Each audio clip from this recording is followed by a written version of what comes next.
مولاي صل وسلم دائما أبدا على حبيبك خير الخلق كلهم مولاي صل وسلم دائما أبدا على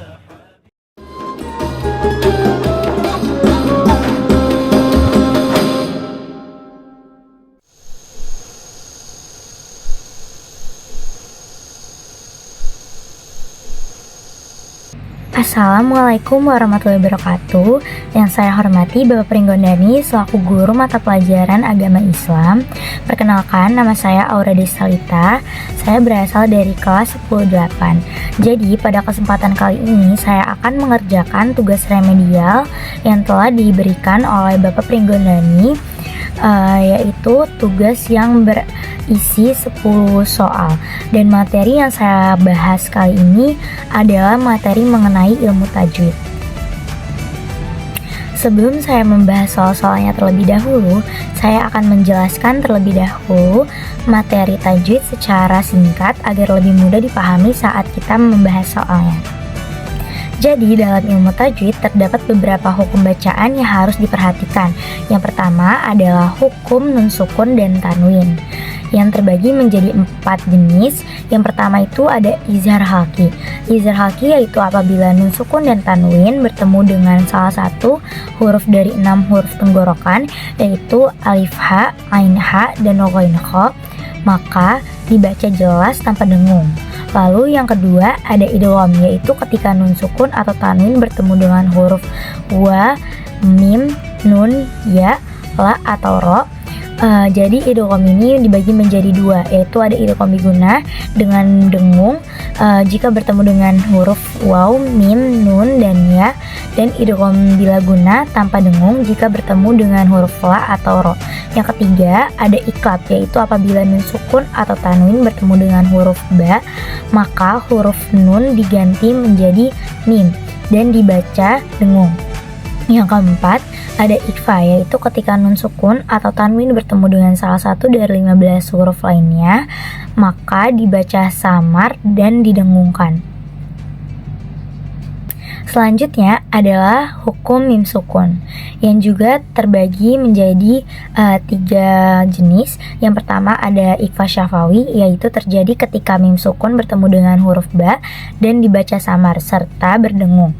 Yang kedua ada idgham mutamatsilain, yaitu yang terjadi ketika mim sukun bertemu dengan mim maka dileburkan dan berdengung.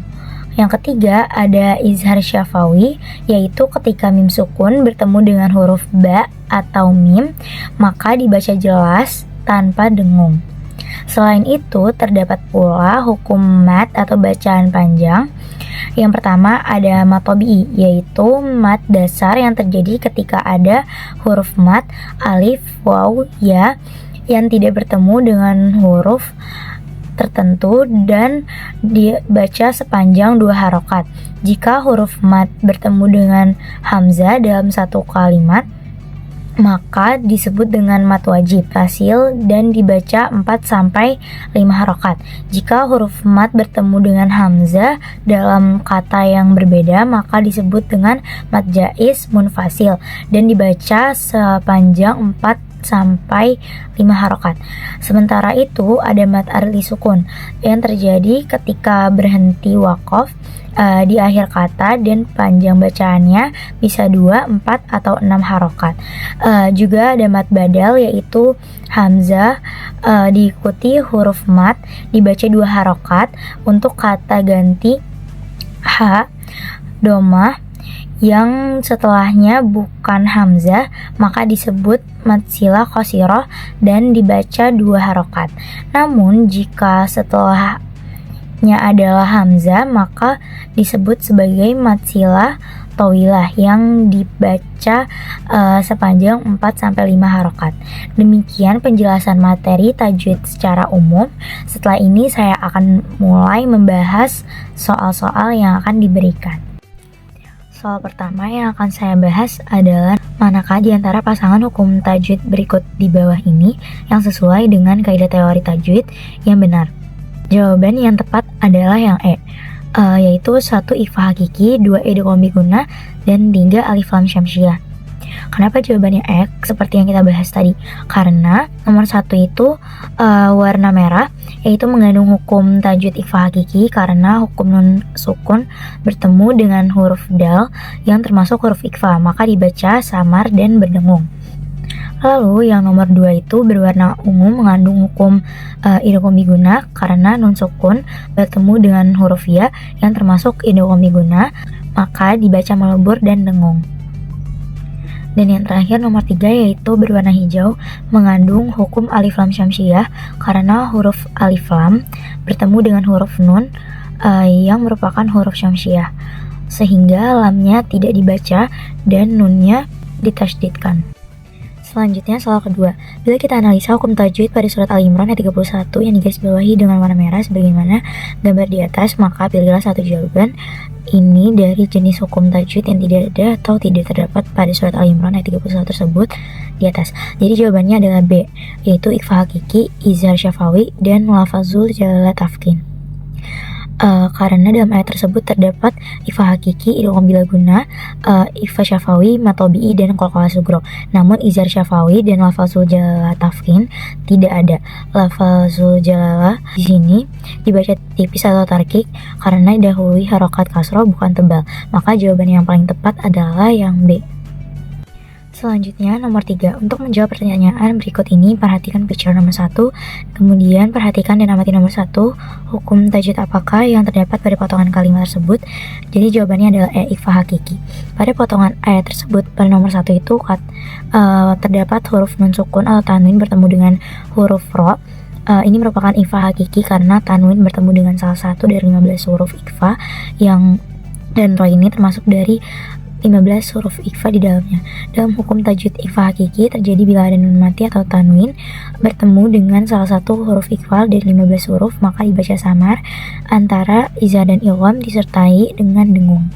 Selanjutnya nomor 4, untuk menjawab pertanyaan berikut ini perhatikan picture nomor 1, kemudian perhatikan dan amati nomor 2, hukum tajwid apakah yang terdapat pada potongan kalimat tersebut. Jadi jawaban yang tepat adalah A, ikhfa syafawi, karena pada potongan nomor 2 terdapat mim sukun kemudian bertemu dengan ba. Ini termasuk dengan hukum ikhfa syafawi, yaitu mim sukun bertemu ba secara samar disertai dengan dengung. Selanjutnya nomor 5, untuk menjawab pertanyaan berikut ini perhatikan picture 1, kemudian perhatikan dan amati nomor 3, hukum tajwid apakah yang terdapat pada potongan kalimat tersebut. Jadi jawaban yang benar adalah idgham biguna, karena pada nomor 3 terdapat nun sukun bertemu dengan huruf ya. Ini adalah contoh idgham biguna, yaitu memasukkan nun sukun atau tanwin ke dalam huruf ya, nun, mim, dan wawu disertai dengan dengung. Selanjutnya nomor 6, buatlah analisis pada hukum tajwid yang berkaitan dengan hukum idgham. Ada 3 macam klasifikasi idgham yang berbeda karena perbedaan makhraj dan sifatnya sebagaimana diperlihatkan pada gambar berwarna picture 2 berikut ini. Jawaban yang tepat adalah idgham mutamasilain karena terlihat bahwa huruf mim sukun bertemu dengan huruf mim bertasydid, maka ini termasuk kepada idgham mutamasilain. Selanjutnya nomor 7, perhatikan dan amati kolom B, hukum tajwid apakah yang terdapat pada potongan kalimat tersebut. Jadi ini tuh sama kayak soal nomor 6 tadi. Jawaban yang tepat adalah idgham mutajanisain karena terjadi apabila ada 2 huruf berbeda tetapi makhrajnya sama dan sifatnya hampir sama. Contohnya nun sukun bertemu dengan huruf to, yaitu keduanya berasal dari makhraj yang sama, lidah bagian depan tetapi berbeda sifatnya. Selanjutnya lanjut ke nomor 8, soalnya juga sama, cuma yang ditanyain ini adalah kolom C. Jadi jawaban yang benar itu adalah idgham mutaqaribain, karena idgham mutaqaribain terjadi ketika 2 huruf memiliki makhraj yang berdekatan dan sifatnya hampir mirip, serta salah satunya sukun. Dalam hal ini, contohnya itu yaitu huruf sa dan huruf za. Berasal dari makhraj yang sangat berdekatan, yaitu ujung lidah dan di atas. Keduanya juga memiliki sifat yang serupa walaupun tidak identik. Selanjutnya nomor 9, yaitu buatlah analisa hukum tajwid pada surat An-Nasr ayat 1-3 berikut ini sebagaimana diperhatikan pada gambar berwarna picture 3 berikut ini. Untuk menjawab pertanyaan berikut ini, perhatikan picture 3 di atas, kemudian tentukan berapa jumlah hukum mat iwat di atas. Jadi mat iwat ini terjadi apabila ada fathah, tanwin di akhir kalimat atau waqaf, kemudian dibaca dengan mat panjang 2 harokat saat berhenti. Jadi jawaban yang benar adalah yang A, yaitu nomor 5 dan nomor 1. Selanjutnya nomor terakhir yaitu nomor 10. Buatlah analisa hukum tajwid pada surat An-Nasr ayat 1-3 berikut ini sebagaimana diperlihatkan pada gambar berwarna picture 3 berikut ini. Hukum tajwid alif lam qamariyah dan alif lam syamsiyah ditunjukkan pada nomor berapa saja, Kak? Jadi hukum tajwid alif lam qamariyah dan syamsiyah pada surat An-Nasr ayat 1-3 ditunjukkan pada nomor 2 dan 6. Karena alif lam qamariyah itu terdapat pada nomor 2 dan alif lam syamsiyah itu terdapat pada nomor 6. Jadi yang benar itu adalah yang C. Demikian yang dapat saya sampaikan. Terima kasih atas perhatiannya. Mohon maaf apabila ada salah kata.